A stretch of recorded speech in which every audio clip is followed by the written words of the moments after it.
Hello and welcome to the Mirrored Muse podcast, a sanctuary for the soul and a spark for the revolutionary spirit, where our truth is always reflected, our radiance remembered, and our spirit set free. I'm your host, Whitney Amber, and together we'll journey into the depths of what it means to awaken, embody, and expand as the muse of our own life. Through soulful storytelling, raw reflections, guided practices, and revolutionary conversations, this podcast is here to truly meet you in your own becoming. So let's take a deep breath, soften our edges. It's time to step into the mirror. This is your invitation to rise. Hello, friends. It's a new week. It's a new day. We are focusing on love. Last week, we were focusing on alchemizing and choosing fear, moving from fear to love. And I can't encourage you to move from fear to love without talking about love. So today's episode is jam-packed. We'll see how well I can articulate this. I hope that I can say it how I feel it, because this is something I'm so passionate about because I've lived it. I have freaking lived it. So yeah, today we're going to dive into love and all her lessons from my point of view and from my lived experiences. And, I just hope that your hearts are open enough to receive this perspective. You don't have to agree with it. You don't have to adopt it as your own truth. But at the very least, I hope that it sparks this inner pulse, this inner knowing, this inner familiarity that says, ooh, why does that feel right or resonate? Maybe just a little. Or maybe it sparks a memory of yours of when you experienced love and what that felt like for you. So without further ado, we're going to dive right into it. And I think it's important to mention, because trust me, I just need to go ahead and give voice to the fear that lives in my head as a woman who has gone through a divorce. This fear around, who does she think she is, right? We talked about it last week. I'm sitting in that chair. Well, not right now, but I was just a few minutes ago. It'll probably come back up again. Who knows? But this whole, who do you think you are, Whitney? Talking about love. When you've been divorced, you're single, you've gone on a million dates and had beautiful experiences, but it doesn't seem like you can quote unquote keep it, right? So just want to toss that out there, let you know I'm the realest human right now as we, go into this conversation, because those are real thoughts. Those are real feelings that have led up to this episode. But what's really interesting is everyone I know right now, and that I've been talking with and who has been orbiting my days and conversations are really facing some relationship-y things that it's all tied to love, right? How well do we love ourselves? Because we can only love someone else as well as we love ourselves. And do we care? And is that is totally translated in how we show up in our relationships. So what perfect timing, I think, for us to start zooming and dialing in to this topic of love, because I think it's changing. I really do, or evolving. I think it is evolving into something so beautiful that just with other old paradigms that are shifting and changing before our very eyes right now, love is one of them. It's one of the core foundational components of the evolution. And I believe to my core that the love that we've known, that maybe we grew up experiencing, or maybe we have experienced in our own past relationships, romantic and platonic. I want to be very clear that today's episode, while some moments will be zoomed in on romantic, love is so much more than just romantic It's so much more than romantic. There's so many beautiful forms of platonic love and in friendship. So just want to put that PSA out there. We are talking about love in all its forms today. And I believe to my core that we're shifting. We are actively birthing a new type of love into the world that is expansive. It's freeing, and we'll dive into all that in a minute, but I think it's important. So does this dog outside.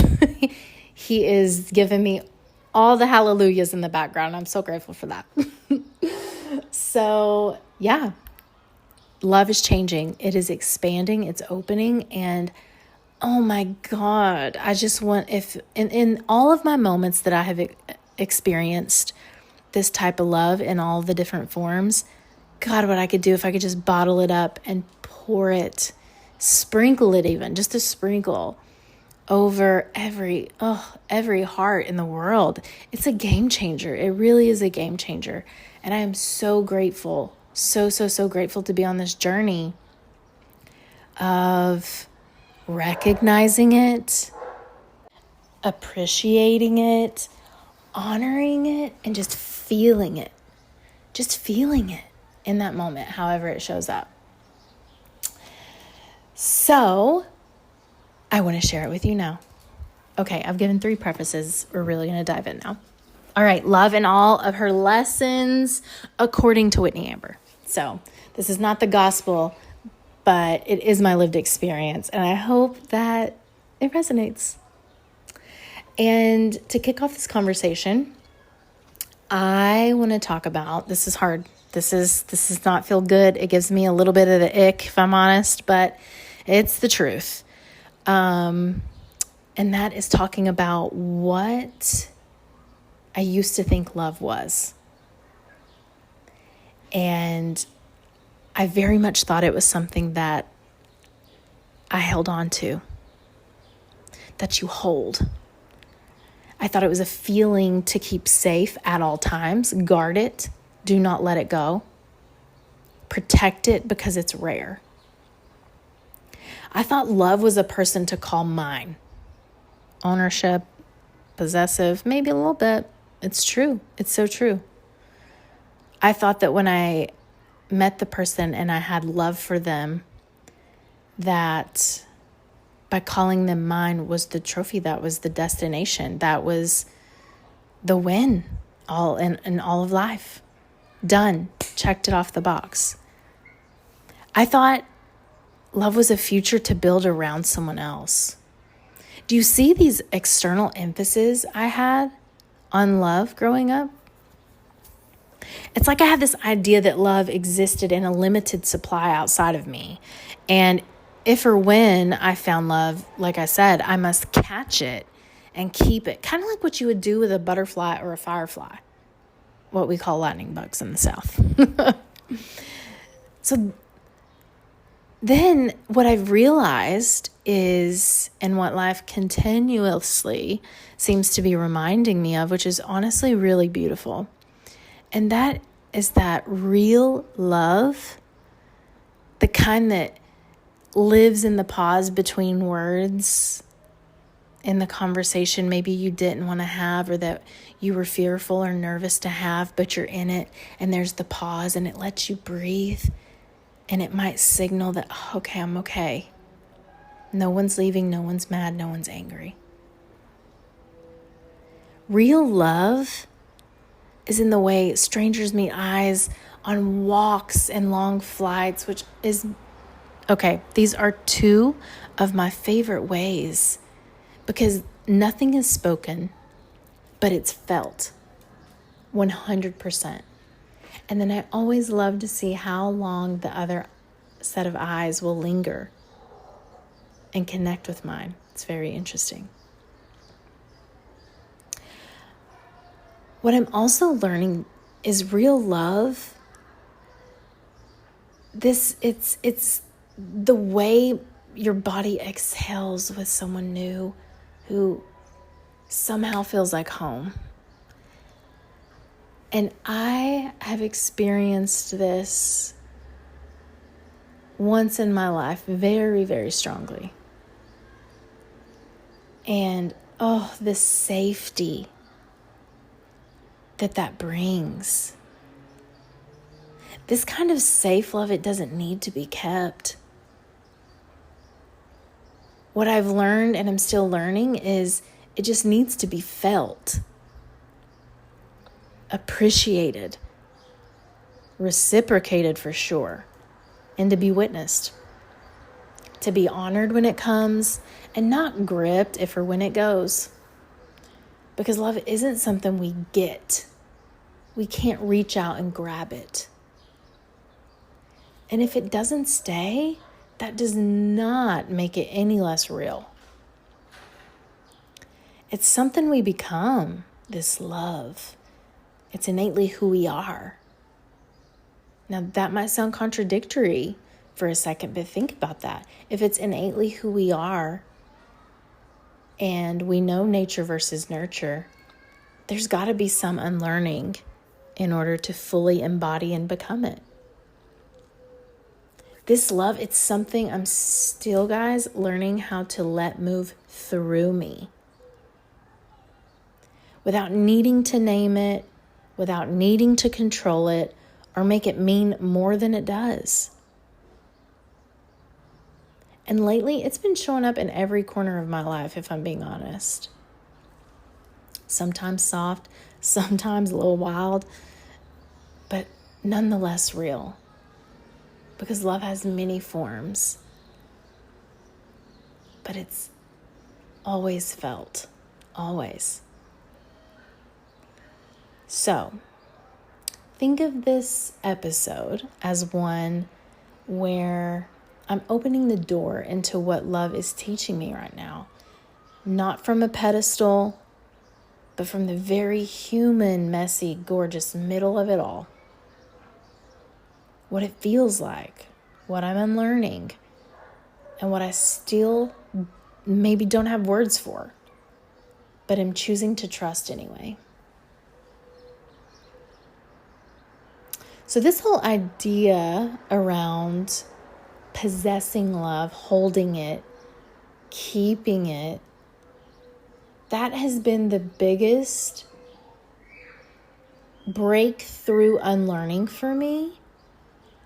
And not just that statement, but all the context and things that live around the idea and the why I would feel like love is rare and or limited. Like there's this fixed amount of love in the world, and if I find it, I've got to hold on to it for dear life.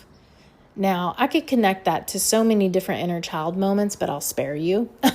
Maybe that'll be another conversation because it's directly tied to how love might have shown up or not, or it didn't show up when we were growing up. So that is very real and very important to talk about. So maybe that will be another episode.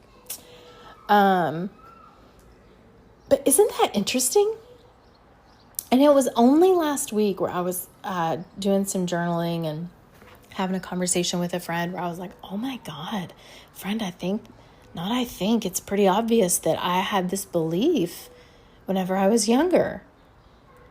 And so then I began to think about how we've been conditioned to believe that real love is something that we earn and then hold on to forever, or it's in the being chosen, right?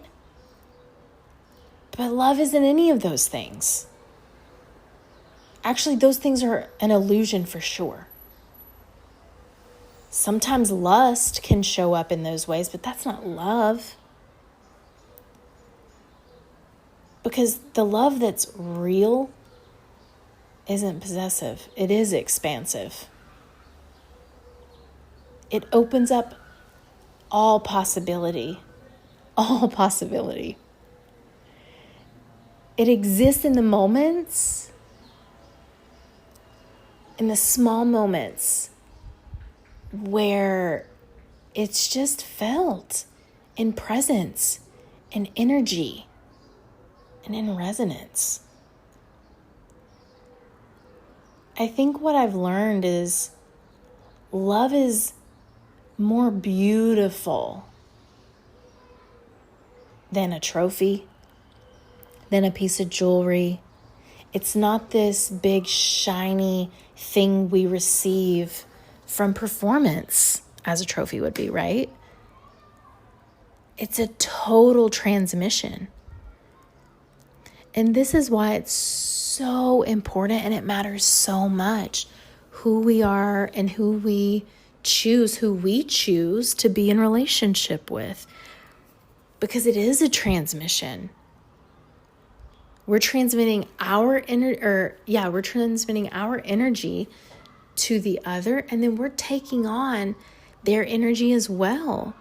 So if we are in an expansive state, a liberating, freeing, beautiful, balanced state, and we become, we step into a relationship with someone who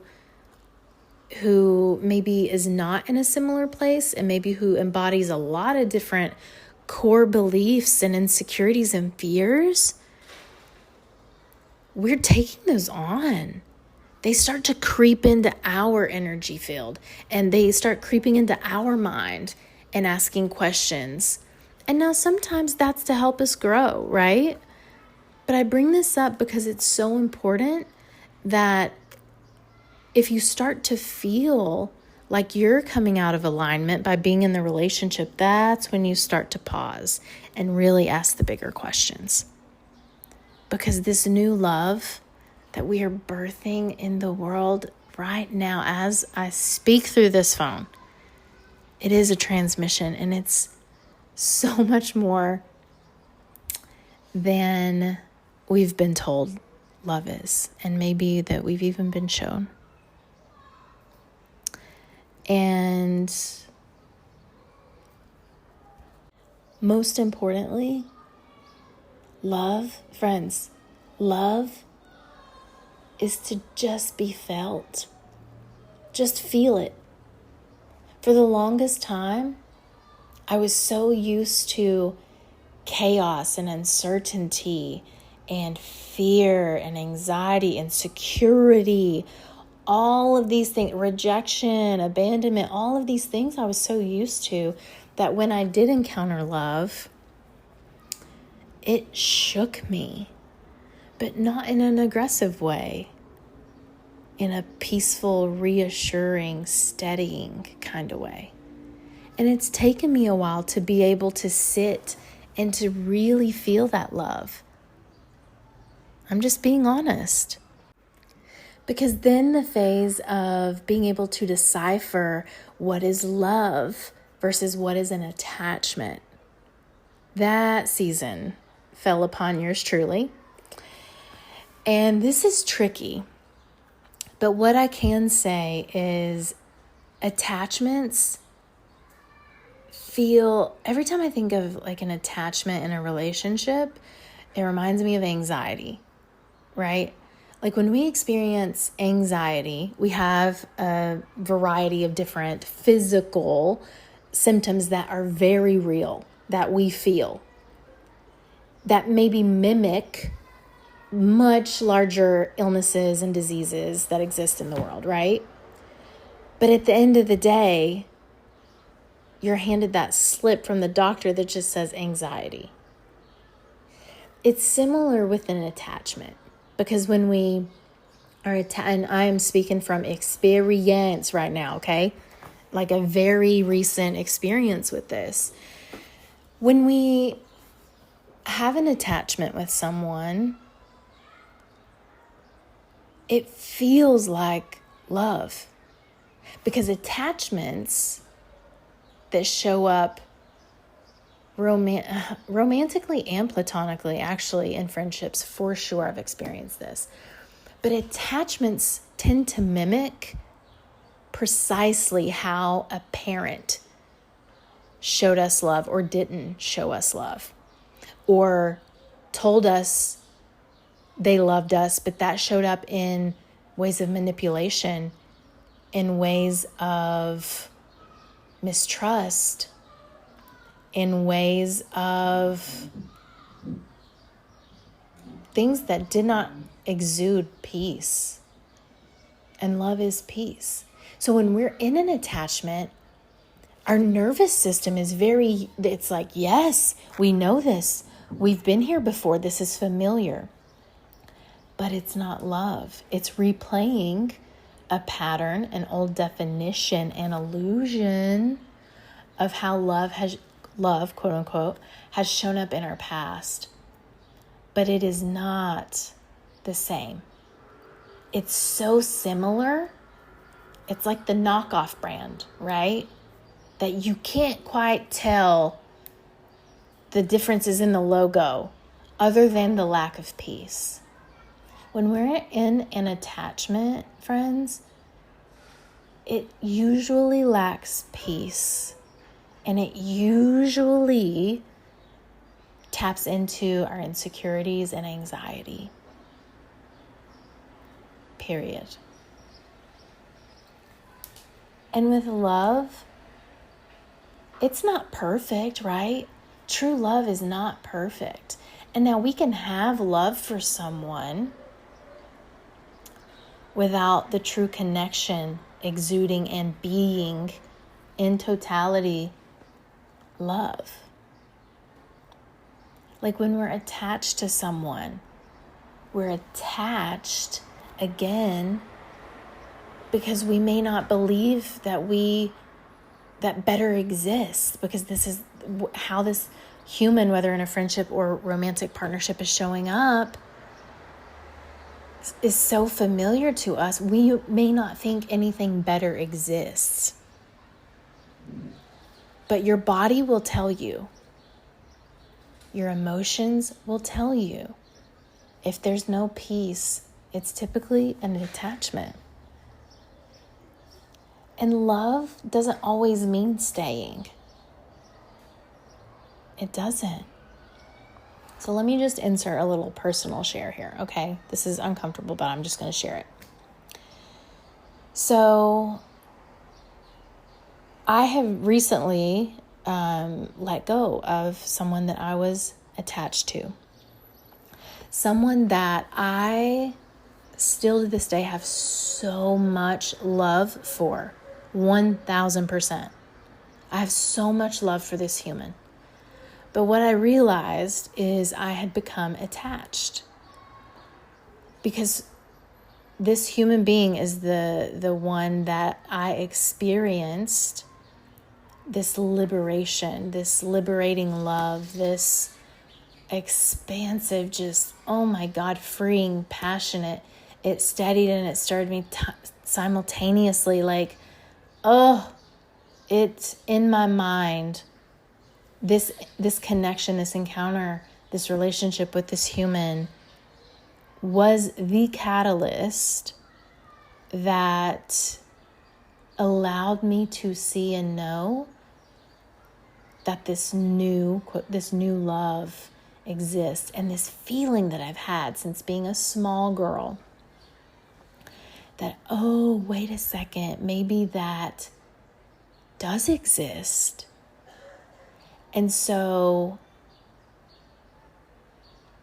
what I realized recently and while in Bali was that a shift happened, that where I held so much love for this human and for everything that he brought into my life and showed me, and just the whole experience. Somewhere along the line, I became attached to. And when we become attached, we feel the need to hold on to this person and grip them and pull them in, possess, right? Which we just talked about isn't love. This is attachment. And oh, guys, this is, oof. I'm just going to be honest. I would sit and journal a lot about our experiences and how he made me feel and all these different things. And I've written this more times than I can count of, I wonder if I made him feel as free as he would make me feel. I wonder if the level of liberation for me in this connection, in this relationship, is the same for him. And I can tell you right now, no, probably, I mean, we've never talked about it. That would be an interesting conversation, but I would be shocked if his answer was yes, because from my end of the connection, morphed into this attachment. And when we attach, it's not freeing for us, and it's definitely not freeing for them. And so with that being said, I moved back into a space of love because I felt the limits of this, right? I felt like it was keeping me small now all of a sudden. And this was all from my own doing, guys. This was all from my own doing. I was the one who made the choice to attach. And so eventually, just actually pretty recently, in March, I let him go with so much love in my heart. And in a way that the love still exists for him. But I had to let him go because I realized that, oh my God, shit, I'm attached. And I'm here to tell you that sometimes there's just as much love in the letting go as there is in the staying. And that can be hard to wrap our minds around, but it's so true. Sometimes the self-love is way more powerful in that decision for you and for the love of the other that we have to let go. And that is not easy. That is not easy whatsoever. But it's necessary, which will lead us another step closer to experiencing the love that'll stay. And when we let go, it's so hard.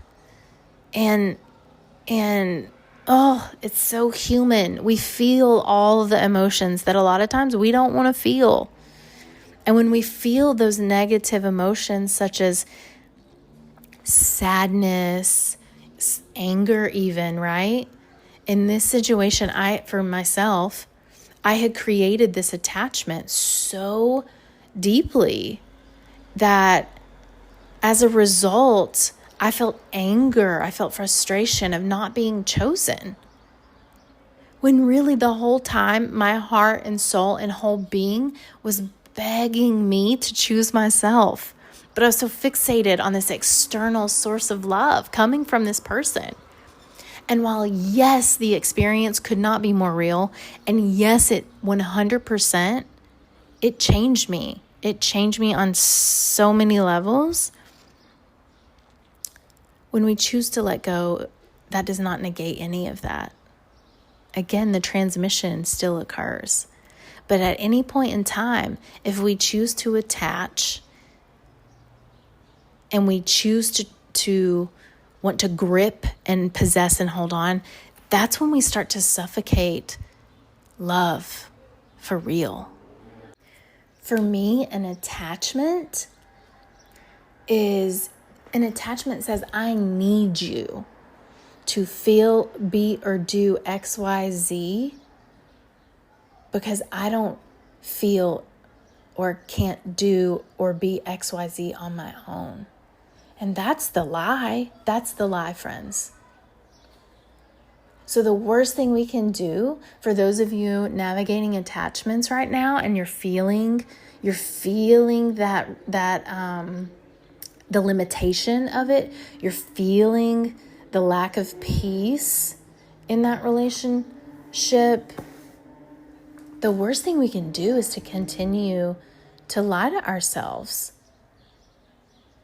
When attachments are brought into our lives to inevitably point the finger back to us, our heart is trying to reposture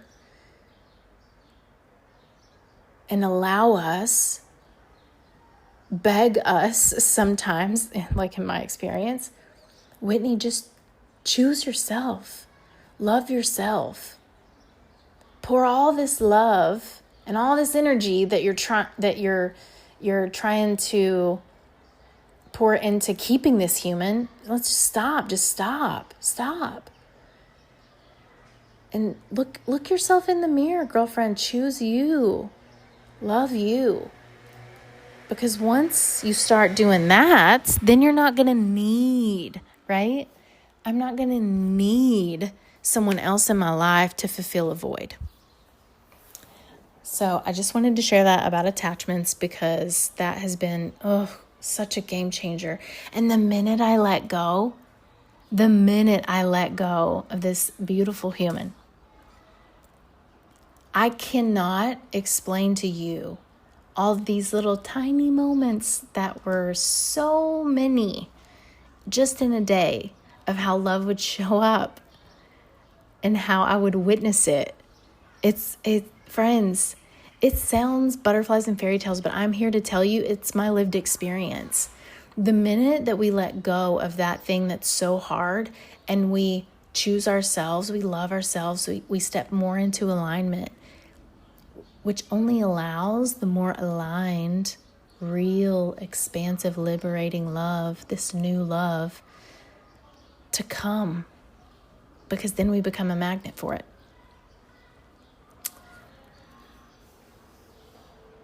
We can feel real love and still walk away. I want to say that. We can feel real love and still walk away. And one of the most profound truths that I've learned is this. For the same reason of choosing myself and self-love. Let me back up. I want to be very clear that I believe in many forms of love that can show up in our lives. Many forms of love.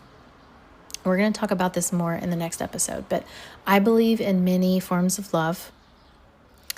And in those forms of love that aren't even meant to stay forever in our lives, sometimes that loving is in the leaving.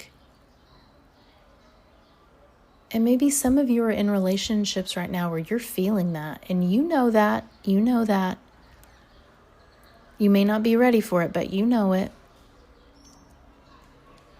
And maybe for some of you, the evidence and the circumstances that are supporting that knowing of needing to leave are getting louder and louder.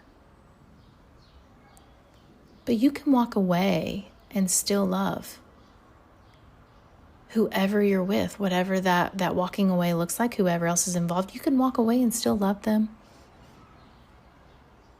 And when you walk away, the love that you are giving yourself, that you're choosing for yourself in that moment, is going to, oh my guys, it's a game changer. It is a game changer.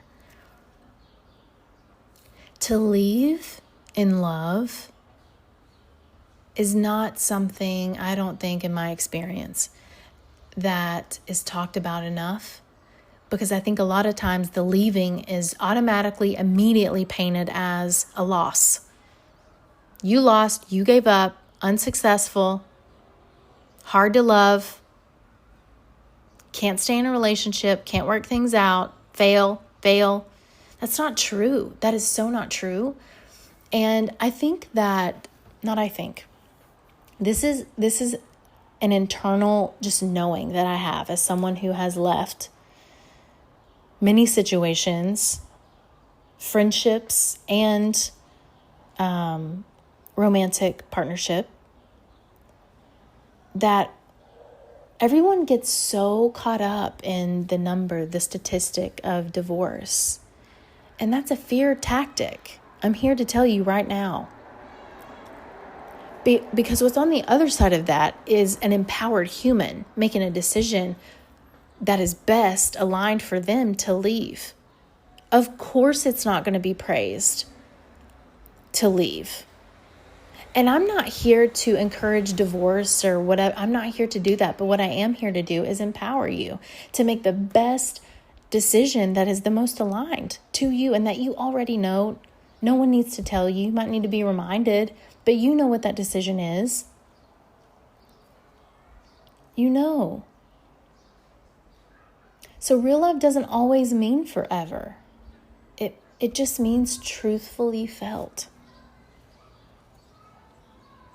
Again, this goes back to the human that I had to release my grip of back in March.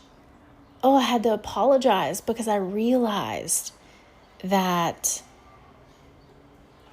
what I had done, and I might as well own it, because I'm here to call in alignment and harmony and the most beautiful, expansive, balanced love possible in my life. So as the one that I felt like I was the one showing up very imbalanced and attached, although I chose to release my grip, that absolutely does not negate what was felt and the real love that I felt with this human that cracked me open in the beginning, that carried through the first 1.5 years, maybe even 2 years, 3 years of the 4 that I've known him. It was very real. But I can keep those pieces. I can choose. It's a choice, right? I can choose to still keep those pieces, know 100% that it was love. And because of that experience, be able to sit here and talk to you and share about this new type of love. Because I've experienced it. So just because someone walks away, let them. If you're the one that knows you need to walk away, you can do that in love. I hope you do that with love. If we do that out of anger and fear and all these negative things, guess what? We're probably going to walk right into the next situation that could be an attachment. Every relationship comes into our lives to teach us something, friends. We just have to be receptive to that. We have to dial down our ego when it comes to the moment where we think we need to leave or they're leaving, and sit in the truth of, what has this taught me? Where has the love been in this situation? Let's focus on that. And now that we know that, now that we've experienced this learning with this human in the relationship, now we can carry that forward and take a step closer to, again, this real, aligned, beautiful love. Love lives everywhere, romantically, platonically, passing, with friends, with strangers. You know it when you encounter it because you can feel it. It's the very foundational love language of all humanity, period. And one of my favorite experiences that this shows up so much whenever I'm traveling, sitting with folks on flights. Like I'll never forget whenever I was going through my divorce. It was while I was going through it and after, I would say probably 5-6 years post-divorce, I would run into people all the time on planes, coffee shops, cafes, whatever, however the conversation would strike up. 9 times out of 10, what I had been through in my relationship, they were going through, or they had a son or daughter that was going through it. So in that moment, the love that showed up was transmitted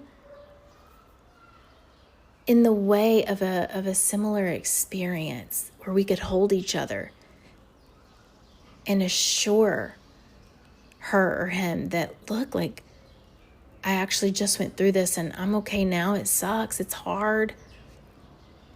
But like, it's a choice, right? To hold others in love. So, oh my God, strangers are my favorite type of loving encounter. And obviously love is not exclusive to romantic relationships. I think it's the quickest that we attach that word to. But it's everywhere. Love is everywhere. It's in when someone holds the door open for you or pays for your meal or, oh my gosh, pauses on the street to let you go. That is love, friends. That is love. It's when a friend sends you the text that just says, hey, I'm thinking about you. I've not seen you in 2 months, but I love you. I think we need to get back to this place where we can see, feel, and find all the love that is here for us, because it's here. It surrounds us. It's who we are. We got to get back to this place where we can find it and know it and see it and trust it, because it is everywhere. I want to talk about real love in a way too that I feel this to my core, that is both and. It is patient and it is passionate. It is peaceful and it is exhilarating. It simultaneously steadies and it stirs. It's a both and.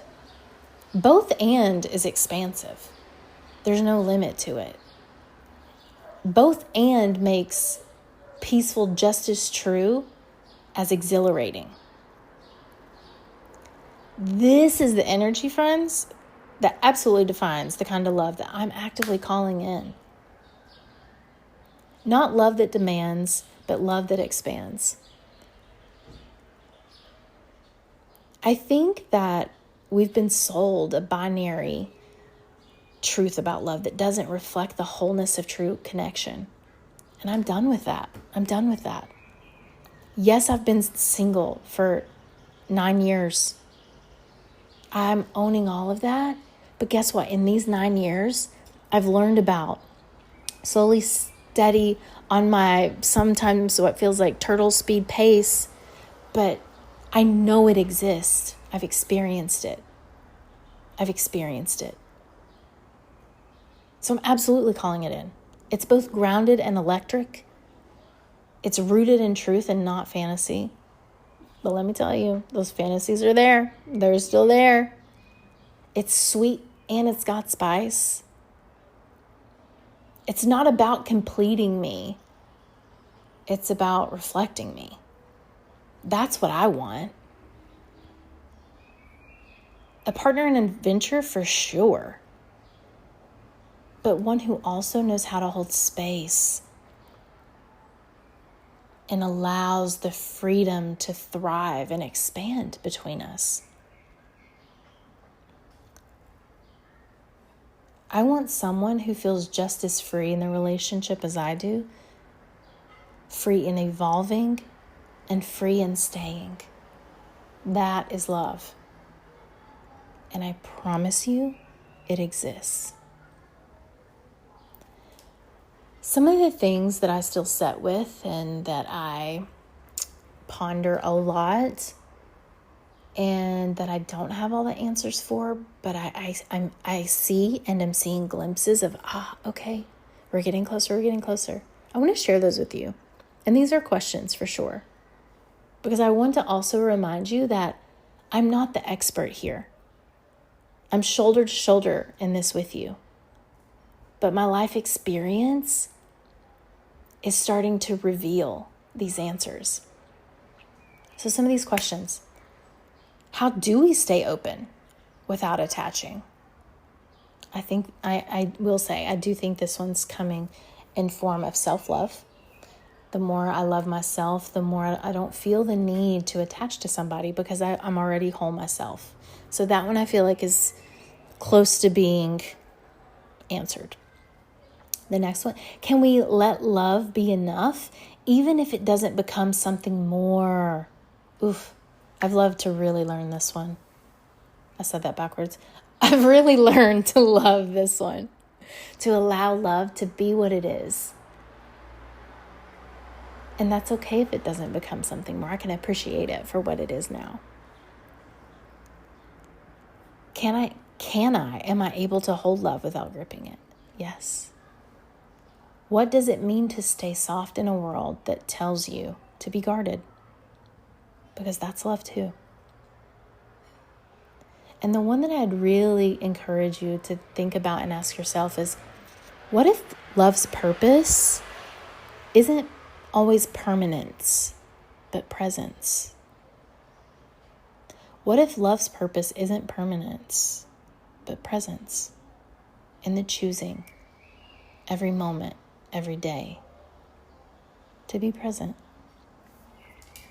But what I can tell you, friends, that I do know now about love is it does not rush. It roots. Even when it does show up fast, the knowing unfolds slowly. And the love deepens through the presence, not performance. What I know now is the significance in the evolution of self-love. That wholeheartedly, single-handedly is what leads us to this aligned, expansive love. We cannot experience that without self-love. So the more that I love myself, the more I notice what love feels like. It's not about who I attract. It's about who I allow in, who I accept, who I choose. What I will not abandon myself for. Self-love doesn't close the door to others. It just makes sure that I don't lock myself out in the process, okay?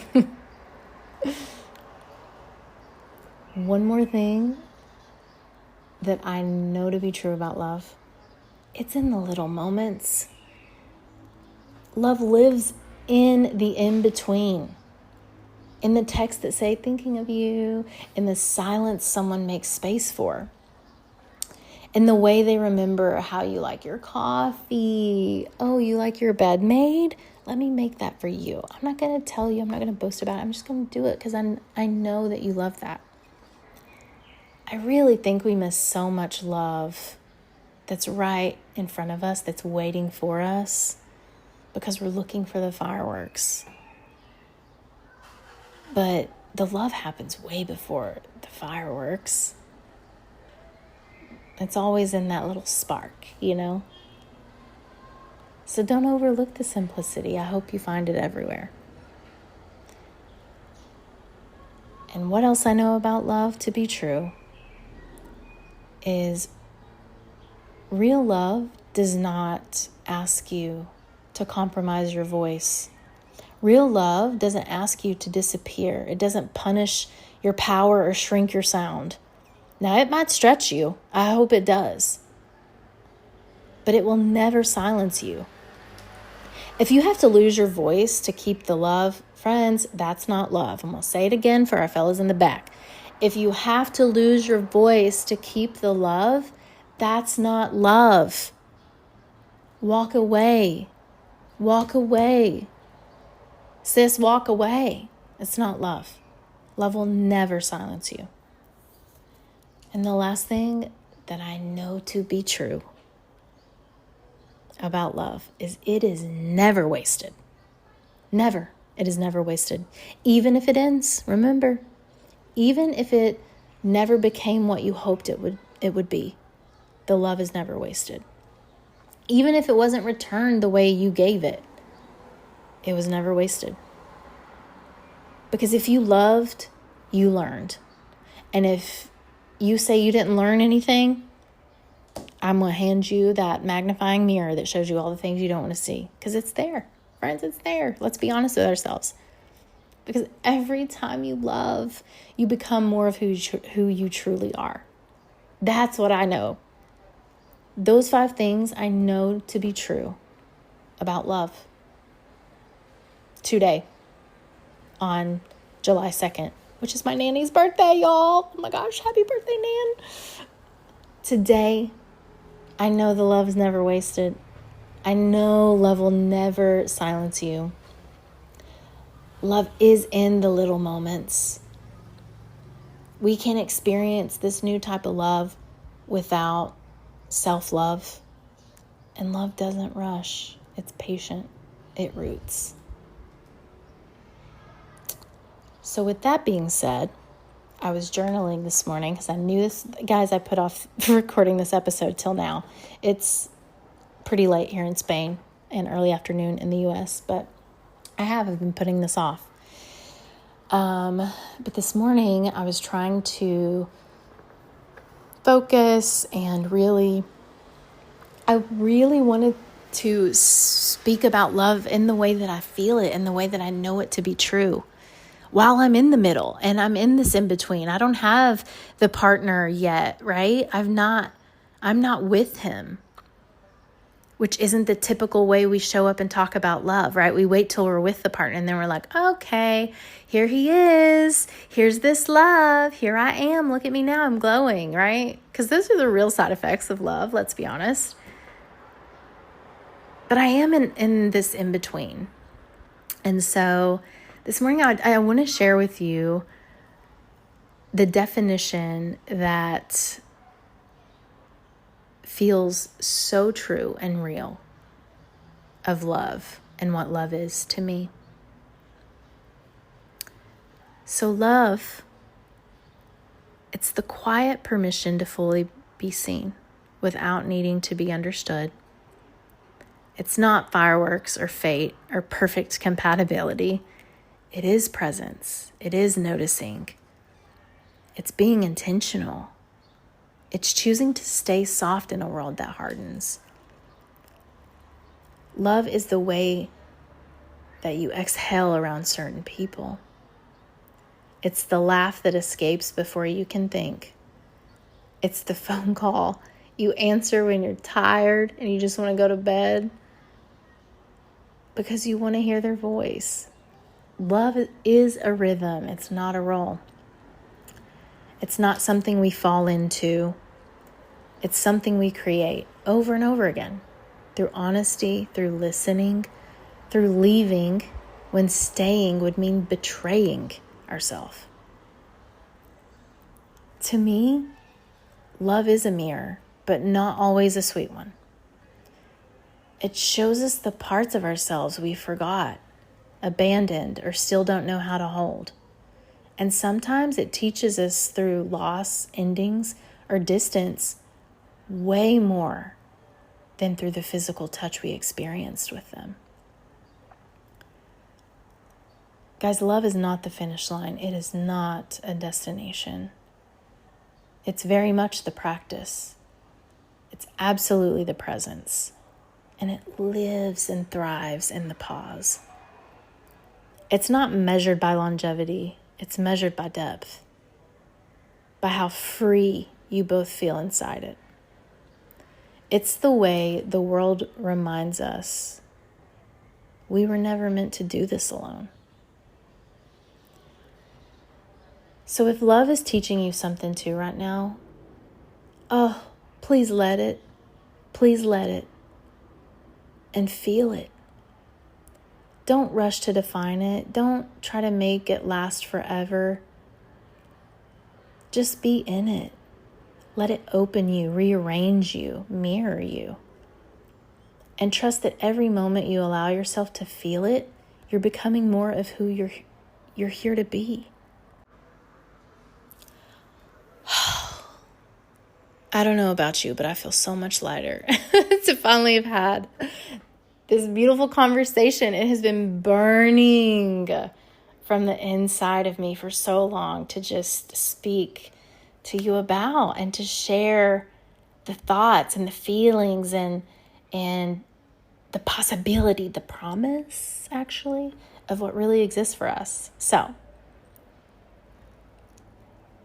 thank you so much for listening and trusting me with your time and for joining this moment, this mirror and movement of remembering. If this episode moved or sparked something within you, I'd be so honored and jazzed if you'd share it, leave a review, or invite a friend into the conversation.